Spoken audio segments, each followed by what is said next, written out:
Kalau misalnya ada yang penasaran itu kalau Ausbildung Hotel tuh ngapain aja sih gitu. Gua sebulan pertama itu di dapur, belajar tentang ngehandle makanan, terus ngehandle peralatan dapur, peralatan makan juga dan lain-lain. Karena nggak sembarangan ya ngehandle buat makanan itu. Terus juga itu sebulan setengah gue di sana karena Asubi itu belajar semuanya, kita belajar semuanya itu jadi kita pindah-pindah.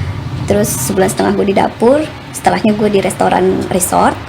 Itu gue belajar tentang servis, gimana cara ngidangin makanan, nyiapin meja, terus nge-mix minuman dan lain-lain, gimana caranya kalau ada reservasi, apa yang harus disiapin, nyiapin buffet dan lain-lain sebagainya. Tuh gue belajar semua di sini, dan di sekolah pun gue juga belajar. Terus gue bulan depan pindah ke reservasi golf, dan gue baru ke hotel gue di tempat gue kerja itu bulan-bulan ini kalau nggak salah koleksi ya. Dan memang harus pindah-pindah karena semuanya kalian mempelajari. Gitu juga di sekolah, asik sih sebenarnya pelajarannya. Ya memang kadang absurd, kalian harus mempelajari taplak meja, terus jenis-jenis taplak meja, bahan-bahannya dan lain-lain. Kadang juga kayak pas lagi belajar tuh, ini apaan sih, kayak gini dong dipelajarin. Cuman itu penting karena memang kita mengutamakan detail. Ya namanya juga di hotel kan, maksudnya tamunya kadang juga nggak sembarangan ya, apalagi hotel-hotel gede gitu. Jadi emang bener-bener harus dibikin semuanya perfect. Jadi gue kedinginan banget di sini di luar, jadi mungkin kita pindah. Kalau mungkin teman-teman mau ngelihat suasana di tempat gue tinggal, ya seperti inilah.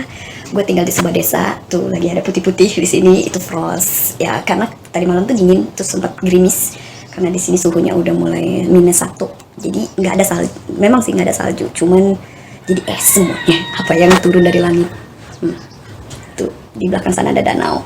Gue beruntung karena kamar gue punya balkon, jadi gue bisa duduk bersantai ria di sini. Terus gue menyiram tanaman, gue juga punya tanaman. Ya untuk menghilangkan stres juga sih, maksudnya kadang kan stres kerja, terus wajar sih kalau stres kerja, semuanya tuh baru, semua tuh ganz neu untuk kita orang Indonesia di sini. Jadi kadang butuh penyemangat.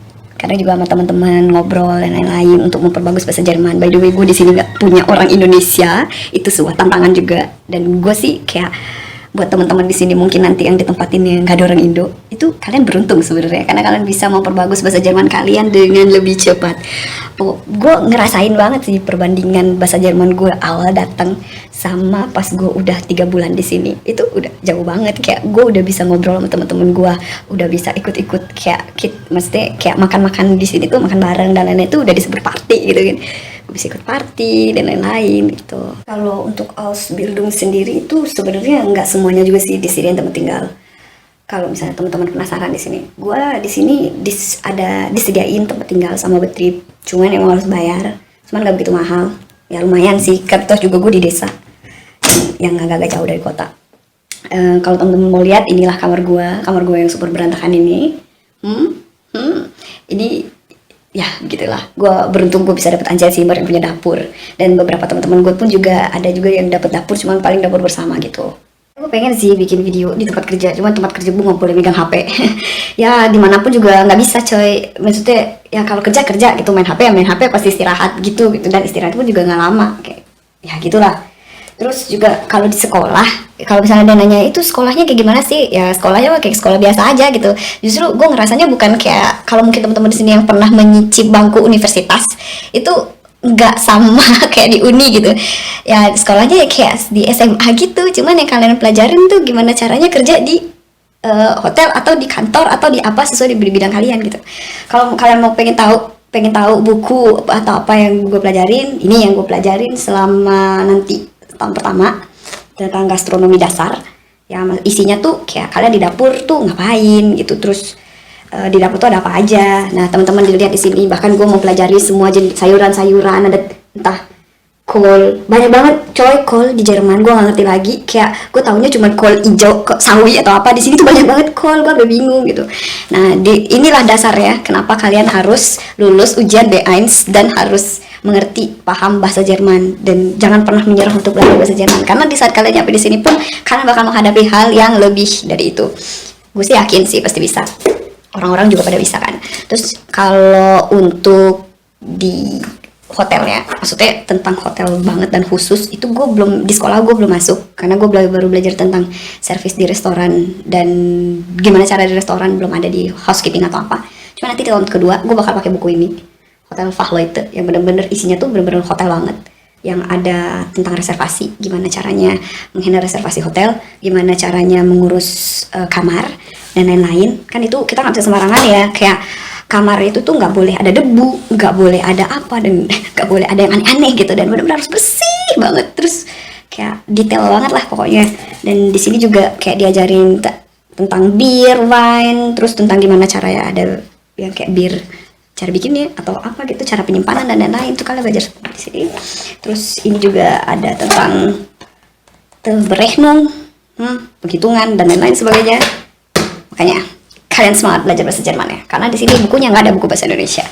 Kadang juga kalau kangen sama bahasa Indonesia, gue btw gue suka banget baca tulisan lama, bukan kayak novel atau cerpen lama. Jadi gue beli ini buat bekal di Jerman, buku Indonesia yang gue sendiri pun belum habis bacanya karena gue bacanya sangat pelan-pelan. Ya kadang-kadang juga sejauh apapun kalian melangkah, kalian bakal tetap ingat dengan bahasa Indonesia dan bahasa ibu kalian. Kalian kangen, apalagi dengan posisi gue yang ada orang Indo. Gue kangen banget bahasa Indonesia btw. Ini gue bikin video makanya agak panjang sedikit karena gue sangat senang sekali bisa berbahasa Indonesia. Terus juga ini yang mungkin bisa kalian pinjam di Goethe Institute. Ini btw gue dapat gratis dari Goethe Institute karena mereka lagi bom-bom buku. Jadi gue ambil karena kata si mbaknya, ini bisa diambil, boleh. Ya udah, gue bawa aja ke sini sekalian. Dari Jerman kembali ke Jerman. Buku ini sangat membantu gue untuk mempelajari semua gramatik dari yang paling dasar sampai yang paling susah. Terus juga gue dapet buku gratis, alhamdulillah, buku hibahan dari Goethe Institute, Kommunizieren in Beruf. Mungkin teman-teman kalau pengen belajar kayak gimana sih caranya komunikasi di kantor, terus apa aja sih biasanya kalimat-kalimat yang keluar dari orang-orang yang di kantor atau apa gitu, kalian bisa pinjam ini juga. Di Goethe kayaknya masih ada buat dipinjem, buat dibaca juga dan diingat-ingat. Mungkin biar lebih ingat bisa ditulis. Ini gue dapet hibahan, alhamdulillahnya gue bawa kesini juga buat belajar dan begitu. Terus ini adalah buku yang gue sendiri baru tahu di saat gue ada di sini. Karena gue nggak, teman-teman gue sendiri pun yang udah Ausbildung duluan nggak pernah cerita kalau mereka harus ngisi buku kitab suci ini. Ini tuh namanya Ausbildung Nachweis. Jadi kita tuh harus mengisi dan melaporkan semua apa yang kita pelajari dan semua apa yang kita lakukan selama di kantor atau di sekolah. Sebagai contoh, ini nih contohnya. Tuh, apa yang gue pelajarin, apa yang gue nggak bisa zoom coy, karena gue bikin video ini di HP. Tuh, apa yang gue pelajarin di sekolah ini dan apa yang gue lakukan di tempat kerja seperti ini. Jadi gue harus benar-benar menuliskan semuanya. Kayak buku, kalau mungkin teman-teman di sini yang Muslim tahu buku Ramadan, nah persis. Kalian selama 3 tahun mengisi buku Ramadan versi Ausbildung Nachweis.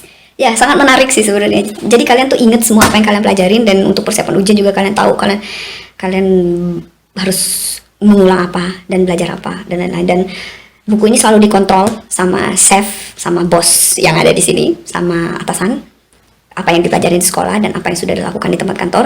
Begitu juga sebaliknya di saat kalian membawa buku ini ke sekolah. Dan nanti di ujian terakhir tahun ketiga, buku ini bakal dikoreksi sama IHK. IHK tuh kayak bagian ketenaga kerjaan kali ya di Indo atau apa gitu. Nggak ngerti sih gimana cara nge-translate-nya ke Indonesia. Pokoknya nanti sebelum ujian ini kalian diperiksa. Jadi benar-benar harus mengisinya dengan baik. Dan itu salah satunya kenapa kalian harus belajar bahasa Jerman dengan rajin. Tidak seperti saya yang kadang-kadang pemalas. Aku sih berharapnya kalian bisa lebih baik lah daripada akunya sendiri gitu. Kalau untuk tips and trick bagaimana caranya belajar bahasa Jerman, maaf ya serabutan. Gua belajarnya tuh serabutan BTW. Jadi gak bisa ngasih trik yang banyak sih. Cuman yang salah satu yang gue masih konsisten sampai sekarang itu gue bikin buku kayak gini. Jadi kayak bahasa Jermannya apa, terus bahasa Indonesia apa di sebelah, atau pakai bahasa Inggris kalau misalnya kalian lebih pahamnya dalam bahasa Inggris. Soalnya nggak semua kata-kata bahasa Jerman itu ada translate ke Indo, dan nggak semua juga kata-kata bahasa Indo yang ada translate ke Jerman. Kadang ada bahasa Inggris sebagai penengah. Jadi gue kadang untuk memudahkan gue belajarnya pakai bahasa Inggris juga. Jadi itu salah satu tips dan trik dari gue untuk kalian yang ingin mengingat banyak kata-kata dalam bahasa Jerman. Ini sangat membantu sih buku ini. Walaupun kadang tuh kalian mau nyari katanya tuh kalian susah, kayak aduh U-nya mana nih, B-nya mana, nggak kayak di kamus gitu. Cuma seenggaknya di saat kalian menulis itu kalian ingat pasti. Dan kalau bisa buku ini tuh selalu dibawa kemana-mana. Dan misalnya kayak gue sendiri pribadi, Pas gue lagi di bis, lagi nunggu bis, kadang bis di sini pun nunggunya harus sejam 2 jam kayak gitu ya. Akhirnya gue buka buku ini terus gue baca, gue inget-inget lagi, oh ini kata ini, oh gue pernah ketemu kata ini dan lain-lain. Dan gue udah punya 3 buku ini, gue udah punya 3, dan itu semua alhamdulillah full. Dan kadang gue ingat kadang enggak, tapi ya namanya juga usaha, nggak ada yang nggak mungkin kan, jadi ya begitulah teman. Videonya kayaknya udah kepanjangan, mungkin temen-temen udah pada bosan. Paling itu aja dulu dari gue. Dari gue sendiri pun kayak gue, mungkin pengalaman kita bakal berbeda dari, ya setidaknya teman-teman di sini udah punya bayangan, oh nanti gue bakal kayak gini, bakal kayak gitu gitu. Udah mungkin lebih dan kurangnya gue mohon maaf, karena gue kadang juga nggak tahu gue harus ngomong apa.